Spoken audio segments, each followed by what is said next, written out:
Minamahal na kapatid, ka-Israel, ka-Bien, ka-Erz, ka-Arnel, lahat ng ating minamahal na kapatid. Higit sa lahat ang classmate ko mula Congress hanggang Senado, Senador Manong Dante Marcoleta. Matindi po ito.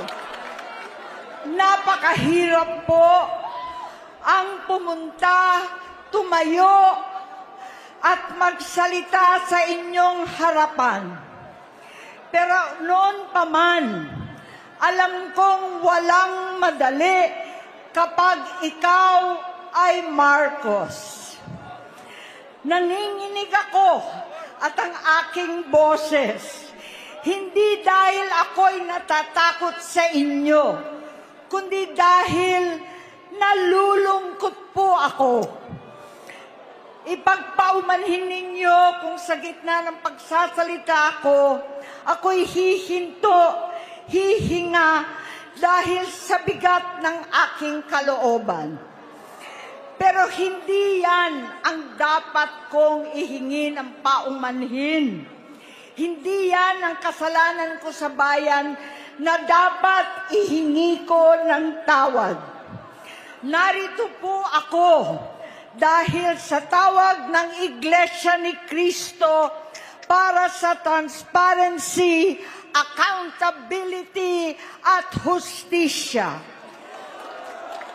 At dahil sa tawag ng sarili kong konsensya, bilang senador, bilang kapatid, bilang Pilipino. Bata pa lamang kami ni Bongbong. Mga kababayan, ito na ang kanyang revelasyon. Nako po, mga kababayan, pati ako nagimbal at tumayo po yung aking balahibo. Yung mga binibintang kay BBM na magpa-hair follicle test, ito na, mismong kapatid ang nagbulgar na mahilig sa pulburon ito. Nako po, mga kababayan. Alam na ng buong pamilya ay Marcos. Nanginginig ako at ang aking boses. Nako po. Hindi dahil ako'y natatakot sa inyo. Grabe. Kundi dahil nalulungkot po ako. Ipagpaumanhin ninyo kung sa gitna ng pagsasalita ako, ako'y hihinto, hihinga dahil sa bigat ng aking kalooban. Pero hindi yan ang dapat kong ihingi ng paumanhin. Hindi yan ang kasalanan ko sa bayan na dapat ihingi ko ng tawad. Narito po ako dahil sa tawag ng Iglesia ni Cristo para sa transparency, accountability at hustisya. At dahil sa tawag ng sarili kong konsensya, bilang senador, bilang kapatid, bilang Pilipino. Bata pa lamang kami ni Bongbong. Alam na ng buong pamilya ang problema sa kanya.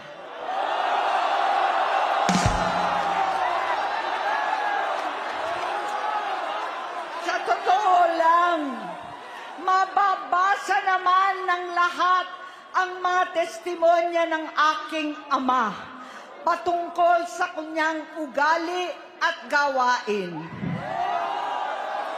Noon, dahil may tatay pa kami, hindi ko pa siya responsibilidad.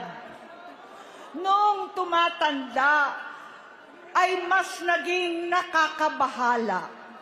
Batid ko na nagdadrag siya.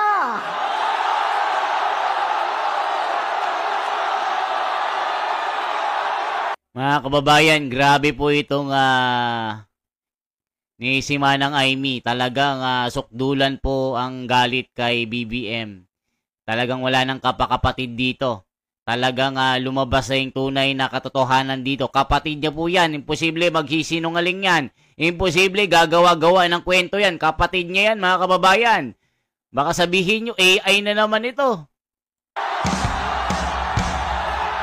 Nalaman ko at ng pamilya. Ulitin natin. Nalaman ko ay Marcos. Nanginginig ako at ang aking boses. Grabe. Hindi dahil ako'y natatakot sa inyo, kundi dahil nalulungkot po ako. Ipagpaumanhin ninyo kung sa gitna ng pagsasalita ako, ako'y hihinto, hihinga dahil sa bigat ng aking kalooban. Pero hindi yan ang dapat kong ihingi ng paumanhin. Hindi yan ang kasalanan ko sa bayan na dapat ihingi ko ng tawad. Narito po ako dahil sa tawag ng Iglesia ni Cristo para sa transparency, accountability at hustisya.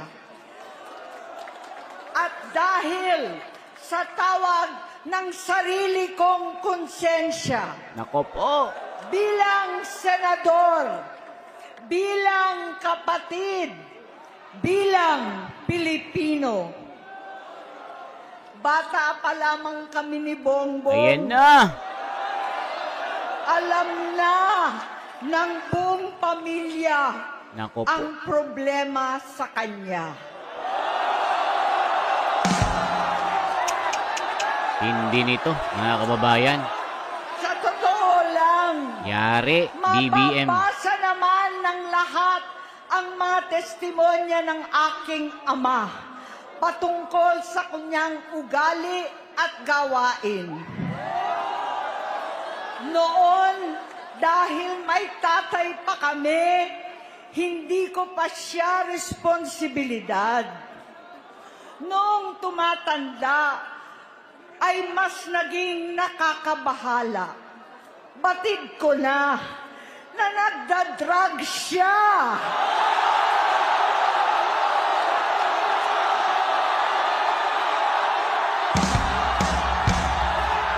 Nalaman ko at ng pamilya, nalaman ng pamilya, seryoso ito. Minsan, kami ng Presidential Guard at Metro Gompa ang naglilinis tuwing nagpa-party po sila. Ang tindi. Grabe, mga kababayan. Isa ng ito, revelasyon. Ay kaming magkakapatid sa ibang bansa. Kami-kami lang. Kinumbinsi ko pa si Bongbong. Pakasalan mo na si Lisa. Naisip ko noon, kapag nag-asawa siya, malalagay na sa tahimik at magkakaroon ng direksyon. Ang laki ng pagkakamali ko. Mas lumala ang kanyang pagkalulong sa droga.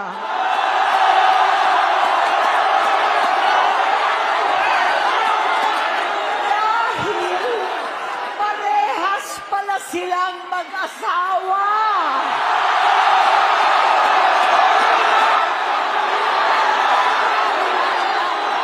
Naging gobernador siya ng Ilocos. Alam ng mga tao doon na halos hindi siya pumapasok. Tuwing ko kumprontahin ko siya, ay nagsasabi siyang magbabago na siya, aalisin na niya ang bisyo. Hanggang sa may nagsumbong na naman sa akin na sa paggising pa lang sa umaga, kasabay ng almusal, marijuana pala. O yan, mga kababayan, grabing revelasyon ito. Mga kababayan, nakakalungkot na isang presidente ay may bisyo pala. Kapatid na mismo ang nagbulgar dito. Arestuhin na yan si BBM now. Hala ka.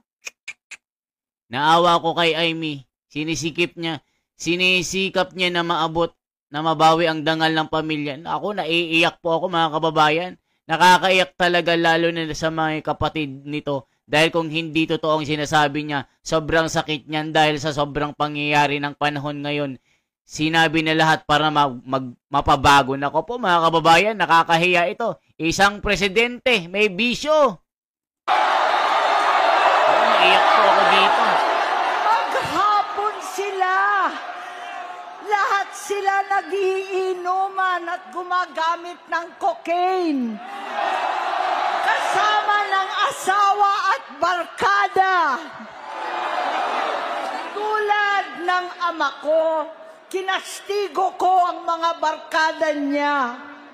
Ang nasirang si Bong Dasa, si Edvi Cruz, Inigo, Tony Boy, Sap Anton, alam po ninyo yan. Paano nagre-resign na sa takot ang mga pulis nila at staff dahil sa lumalalang bisyo.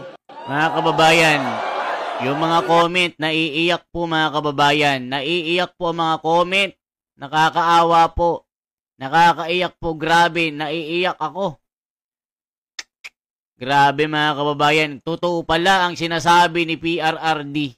Grabe na po ito. Tama si Digong, sabi ni Baby Daton. BBM resign now. Grabe, mahirap sa dibdib yan bilang isang kapatid. Talagang ibinulgar ni Manang Amy. Nako po.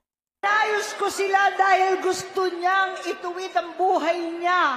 Gusto niyang mag-vice-presidente. Hindi siya pinalad at lalong nagkaroon ng oras para sa bisyo. Simula noon, naging malabo sa amin ang lahat. Kaysa mag-away, bigla na lamang lumayo ang loob namin sa isa't isa.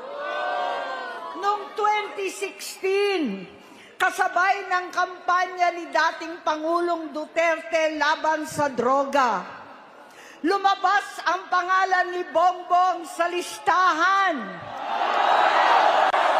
Nakasama siya sa listahan ng mga celebrities, mga artista, Maricel Soriano at iba pa. Yari. Masinsinan kong kinausap si Pangulong Rodi. Halos manikluhod ako. Sinabi kong ayon sa kapulisan, dapat unahin, usigin ang mga pusher at saka na lamang sagipin ang mga user. Naligtas si Bongbong. Labis ang takot ko at pag-aalala. Kinausap ko siya at nagsabi siyang talagang siya ay nagbabago na. Muli at lagi, hindi ako nawalan ng pag-asa. Ako'y naniwala ulit. Mula noon na natatanggap ko na lang na balita tungkol sa kapatid ko ay regular na pagpapadoktor. Kaya kumalma naman ako. Inisip ko, totoo, dahil naopera na ang tuhod niya sa gout. Siguro, totoo na ito. Hanggang nito, na lamang nalaman ko na tuloy ang paggamit niya sa mga party na garapalan naghahain ng droga.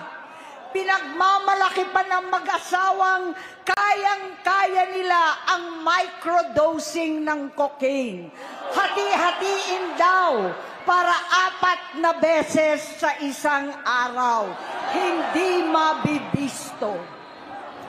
Ang pampapadoktor, pinalabas nilang pag-stem cell. Nagpapalit daw ng dugo, nagpapa-blood transfusion. Kayang-kaya raw, hindi ko maintindihan ang pinagsasabi. Noong 2021, kahit papano, nagkikita kami at nagkakausap. Sumamba siya sa aking talagang hinintunan niya.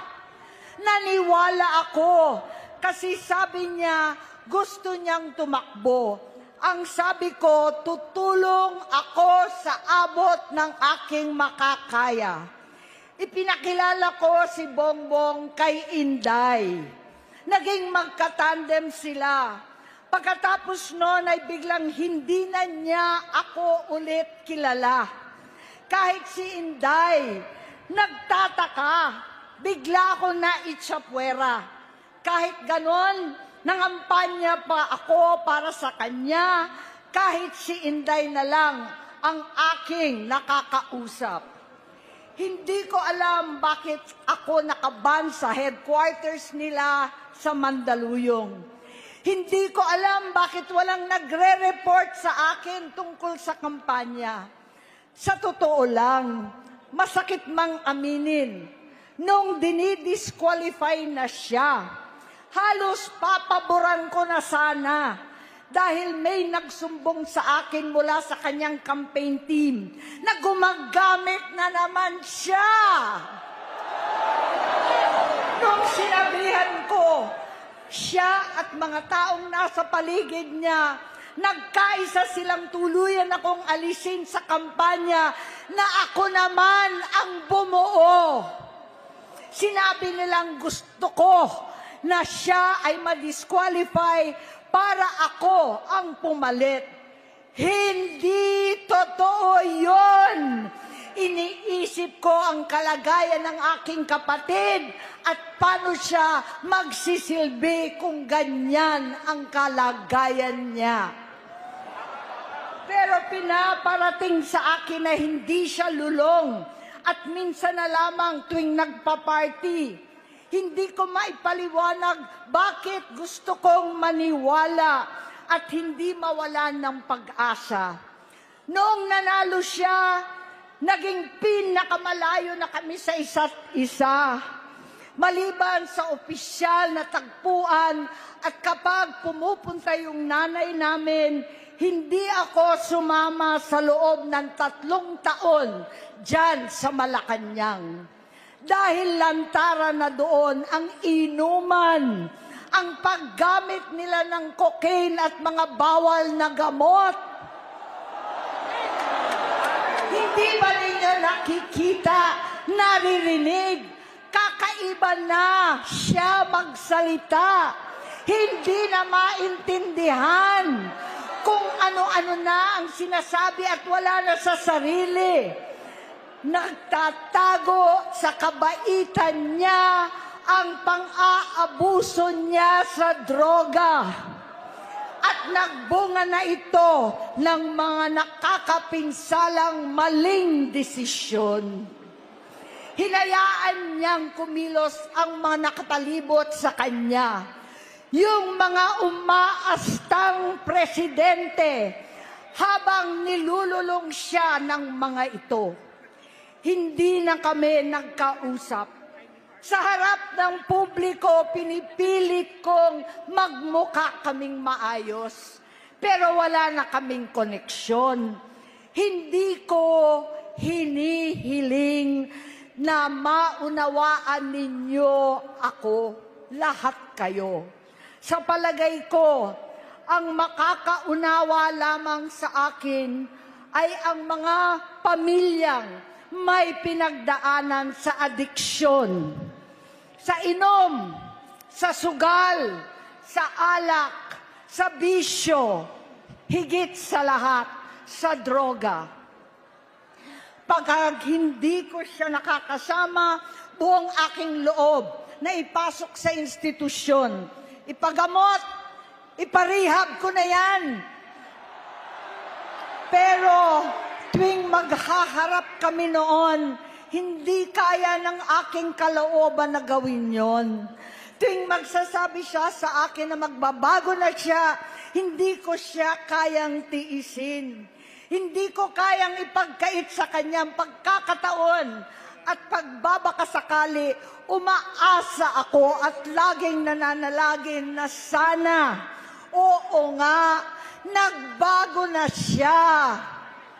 Hanggang dumating ang 2024, at 2025, yung bisyo niya na ang dahilan ng pagbaha ng korupsyon, kawalang direksyon, at maling-maling mga desisyon. Walang accountability, wala ng hustisya. Hindi na niya alam ang nangyayari. Hindi na pinapaalam sa kanya ang mga pangyayari. Sinamantala ng mga ito ang paggamit niya ng droga. Kinangkam na nila ang kaban ng bayan, habang ang mga dating tumatawag sa amin ng magnanakaw ay nakakita ng pagkakataon sirain ang lahat. Nagagamit na nila si Bongbong para sirain si Inday.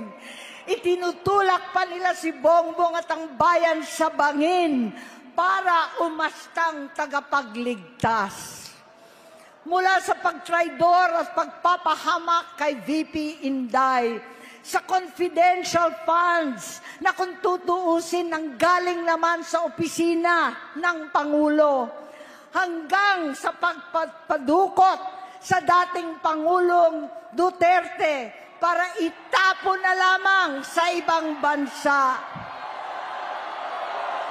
Ang kabaitan ni Bongbong ay naging kalupitan. Garapalan ng pagtatakip sa kanya ng mga nasa Congress, sa Senado, mga miyembro ng kabinete. Kitang-kita na ng taong bayan, wala nang puwang ang kahihiyan. Para bang nauulit ang bangungot ng kasaysayan dinamas namin noon. 68 years old po ang tatay ko nung pinatalsik sa pwesto. 68 years old na rin si Bongbong ngayon. November 17 din, nung 2021, nung nakumbinsi ko si Inday na magbise kay Bongbong. November 18 po, bukas, ang ikatlong araw natin. 9 na taon na nakakaraan, saktong November 18 pa talaga, na pinalibing ni Pangulong Duterte ang tatay ko sa libingan ng mga bayani.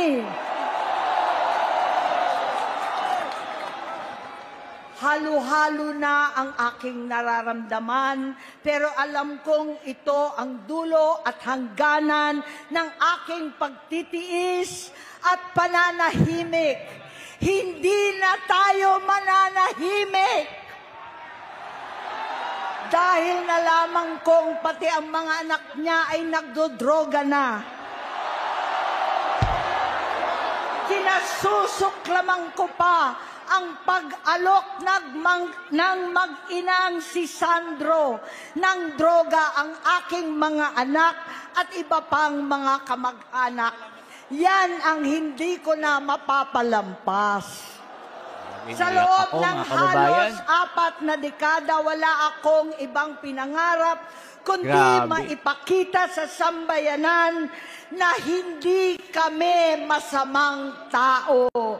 Hindi masama ang pamilya. Mga kababayan ako, naiyak na po ako sa revelasyon ni Manang Aimee dito. Kayo ba hindi naiyak dito sa kwento niya? Matagal na pala ito. Ngayon lang natin masasabi na yung mga pasabog ni PRRD, totoo pala ito. Mga kababayan at mga kapatid. Nako po, lalong umaapoy ang damdamin ng mga Pilipino dito. Ang sigaw na nila, BBM resign. Nako po. Marcos, gusto kong ibangon ang dangal ng aking ama. Sa pamamagitan na nagpagtatrabaho para sa bayan, sinikap kong maging mabuting gobernador, kinatawan, senador. Hindi ako halos nagpapahinga. Grabe. Para makapag-iwan sana ng legasiya na kapag sinabing Marcos, nabawi na namin ang tingin sa nakaraan. Ngunit sa kagustuhan kong maging responsableng anak, Matupad ang pangako ko sa aking ama. Nabigo akong maging mabuting kapatid. Naging mahina ako kay Bongbong. Sa kapulisan at sundalo, sa lahat ng mga leader at tagapagpatupad ng batas. Siya ang Pangulo natin ngayon. Sinabi ko kung anong kalagayan niya ngayon. Tulungan niyo akong mapabuti ang kanyang kalagayan. Tulungan niyo akong matulungan siya. Hindi niya ako kalaban. Ang kalaban niya ay ang sarili niya. At nadadamay ang bansa sa laban na yan. Bilang senador at lingkod bayan, batid ko ang mga problema at gaya ng bayan, alam ko rin ano ang solusyon. Sa pagkakawatak-watak, patuloy na pamumulitika, pagnanasa sa kapangyarihan ng mga talunan naman, kaguluhan sa Mindanao, alanganing gyera sa China at Estados Unidos, kawalang pananagutan sa flood control scam, garapalan, takipan, panggigipit sa hindi kaalyado, pagkakanulo sa kapwa Pilipino, pagdakip sa dating Pangulong matanda't may sakit upang ihagis lamang sa bansang dayuhan, pagsadsad ng piso, paglaganap ng gutom, paghihingalo ng ekonomiya, at pagsasawalang bahala sa taong bayan. Ang delubyo at kalamidad na nagdudulot ng parusa, ang korupsyon na nauwi sa kawalan ng tiwala at hustisya sa Pilipinas, sa kanyang pamahalaan, lahat ng yan ay masusolusyonan kung ikaw, aking kapatid, magsaayos ng iyong sariling kalusugan. Kapag humupa ang ingay sa politika, kapag umuwi na kami sa aming pamilya, hindi bilang senador, kundi bilang ate, bilang si Manang Aimee ni Bonget, kaya itong sasabihin sa harap ng taong bayan, sa harap ninyong lahat at sa harap ni Bongbong. Bonget, magtatatlong taon na tayong hindi nagkakausap. 3 taon ko nang sinusubukan muli na ako'y pakinggan. Siguro ngayon ay makakarating ng buo ang gusto kong sabihin. Walang mababawasan, hindi madadagdagan. Bongbong, nag-aalala sa iyo si Manang. Tuwing nakikita kita sa TV, gusto kitang puntahan. Napakalaki ng pinagbago mo. Itsura, pagsasalita, takbo ng pag-isip. Minsan, napapatanong ako sa sarili ko, ikaw pa ba yan? Si Bongbong ba talaga yung nakikita ko? Pero ako, ading ko, ako pa rin ito. Ako pa rin ang ate mo na tumayong ama't ina sa inyo sa ibang bansa. Ang kasama no sa sumubok na sanggain lahat ng sakit para sa iyo. Ang kapatid mo na hindi mo kailangan hingan ng tawad dahil agad ka nang iniintindi at tatanggapin dahil mahal kita. Nasa Bagong Tipan, kay Lucas, Kapitulo 17, versikulo 3 hanggang 4. Kung magkasala ang iyong kapatid, sawayin mo siya. At kung siya'y magsisi, patawarin mo siya.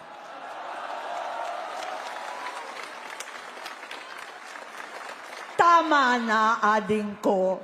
Tapusin mo na ang paghihirap mo at ng bayan. Gaya noong umalis tayo sa palasyo, kaya ko pa rin hawakan ang iyong kamay, huwag kang matakot. Malaki na ang dulot sa iyo ng droga. Sinisisi ko ang sarili ko dahil hindi ako nakinig sa mga sumbong. Hindi ako nakialam. Hindi ako maniwala. Pero hindi pa huli ang lahat. Tama na, ading ko. Magpahinga na tayo. Umuwi na tayo. Magpagamot, magpagaling at nangangako ako. Hindi ako malilingat. Hindi ako magkukulang. Lahat ng kasama mo ngayon, hindi natin kasama sa pinakamadilim na bahagi ng buhay natin. Kasama mo sila ngayon dahil nasa taas ka pa. Ako at ang ating mga tunay na kapatid dito sa Luneta ang kasama mo kahit magdilim ulit ang lahat. Talikuran mo ang iniisip at ibinubulong nilang ambisyon. Unahin na natin ang kalusugan mo dahil sa adiksyon nabigyan mo ng malubhang karamdaman ang buong bansang Pilipino. Matatanda na tayo, sakitan na si Mami, alagaan na lang natin ang isa't isa. Kaliwat kanan man ang panghuhusga sa akin, malinaw sa aking puso na dapat mauna ang Diyos, ang bayan, pamilya at sarili. Hanggang sa mga oras na ito, Bonget, gusto kong malaman mo na hindi kita sinusukuan. Hindi ko kakayanin kung mapapahamak ka. Kaya hinihingi ko na tayo'y umuwi na, mamahinga alang sa iyong kalusugan. Kaya kung mabigo at mawala sa iyo ang posisyon, pero hindi ko kayang mawala ka sa amin. Ayusin mo ang sarili mo. Magpagamot, alisin ang droga sa iyong sistema. Wala akong ibang gusto, kundi gumaling ka, malampasan natin ito muli. Dahil wala akong ibang hinahangad bilang ate, kundi maging masaya ka, maging ligtas sa panganib, malusog, matagumpay sa buhay. Itama ang mali, labanan ang adiksyon, at ako hindi kailanman aalis sa iyong tabi. Susuporta at hindi titigil manalangin kasama ninyo dito sa Luneta at sa buong mundo.